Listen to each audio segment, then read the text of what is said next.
ini adalah sambungan dari cerita sebelumnya, yaitu kembalinya Sang Tumbal bagian pertama, ada di video sebelumnya.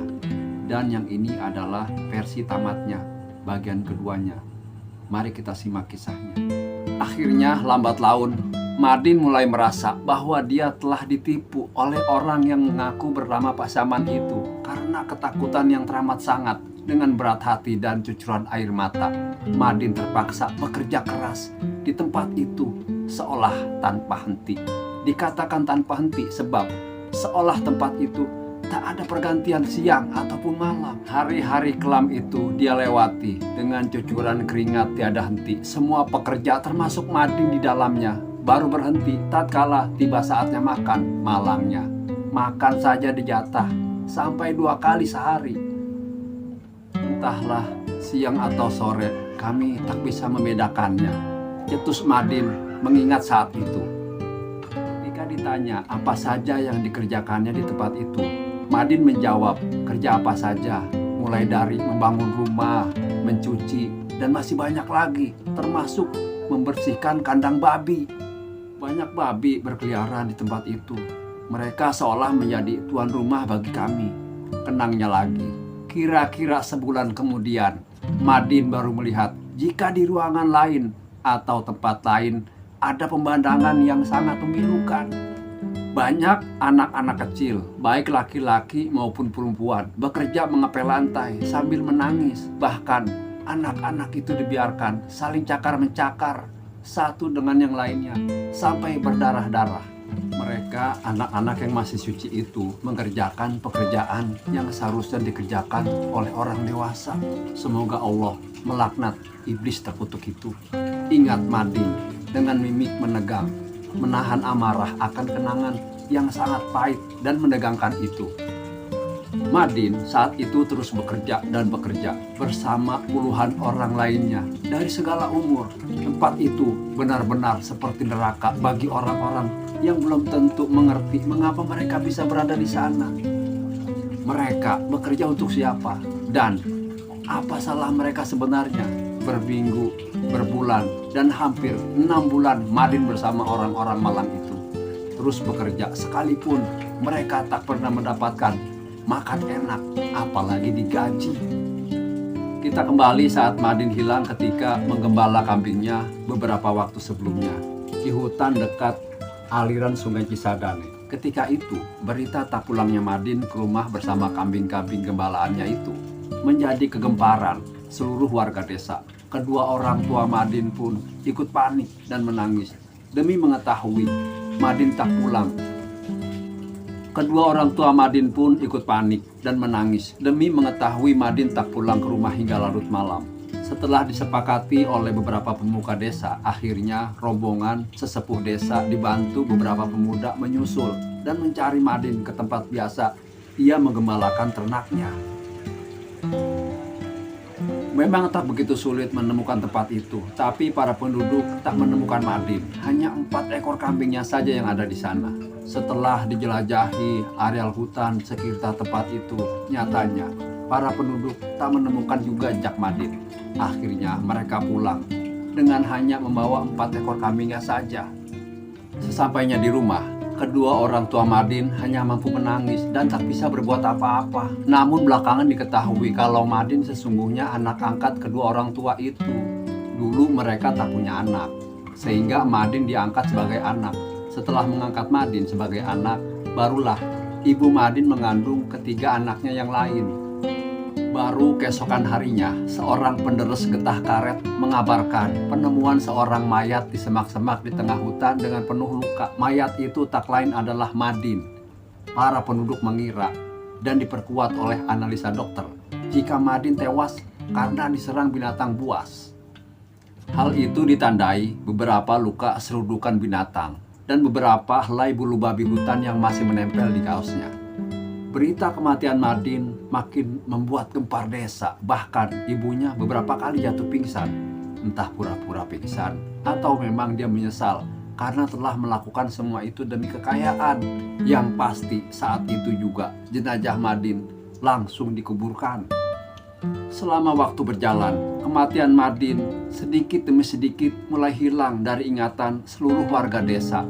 Setelah 15 tahun sejak kematian Madin, warga desa pun benar-benar lupa dengan kisah tragis seorang anak yang rajin itu. Bahkan saat ayahnya meninggal, kabar tentang Madin pun sudah dilupakan orang.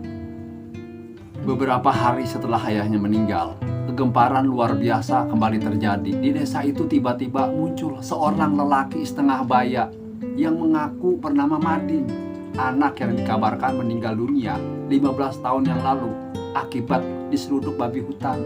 Tak ada yang percaya jika dia benar-benar Madin yang sudah mati.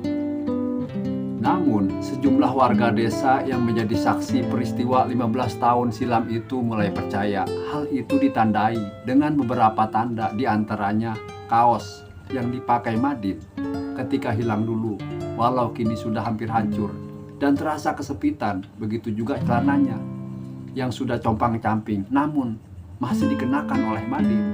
Akhirnya, sebagian penduduk percaya jika itu benar-benar Madin.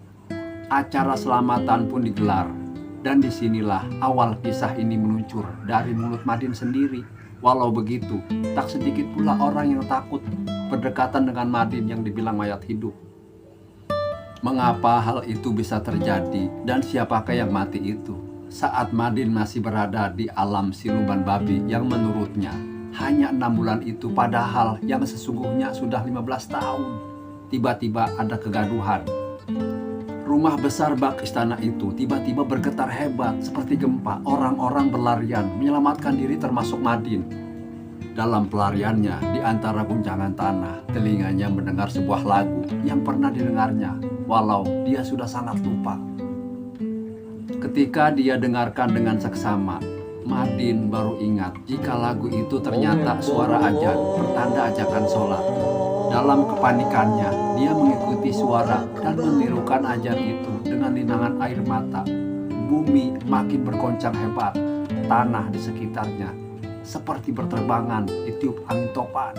Tiba-tiba terdengar gemuruh seperti topan menerjang yang meluluh lantahkan tempat itu hingga Madin jatuh dalam kegelapan. Di saat kesadarannya kembali, dia sudah berada di tengah hutan. Dan tak jauh darinya, dia menemui orang tua bersorban yang ternyata orang inilah yang mengumandangkan azan. Begitu selesai, Madin segera merangkak dan memanggil orang tua bersorban itu. Orang tua tersebut seperti kaget dan bingung. Seperti halnya Madin, menurut penuturan orang tua itu, dia mencari seorang bocah perempuan yang konon diculik lelembut hutan karet ini.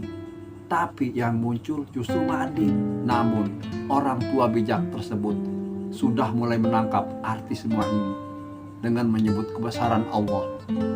Madin diantaranya ke tepi hutan dan menyuruhnya pulang. Siapakah gerangan orang tua ini? Ternyata orang tua tersebut adalah Haji Sapri, warga desa jauh yang diminta tolong oleh keluarga si bocah perempuan yang hilang itu untuk menemukan putrinya yang lenyap secara misterius. Dengan kelebihan yang dimiliki serta karomah yang ada pada Haji Sapri, dia memastikan jika bocah perempuan itu hilang di sekitar tempat ini, maka di tempat munculnya Madin di tengah hutan karet inilah Haji Sapri berdoa serta mengumandangkan azan.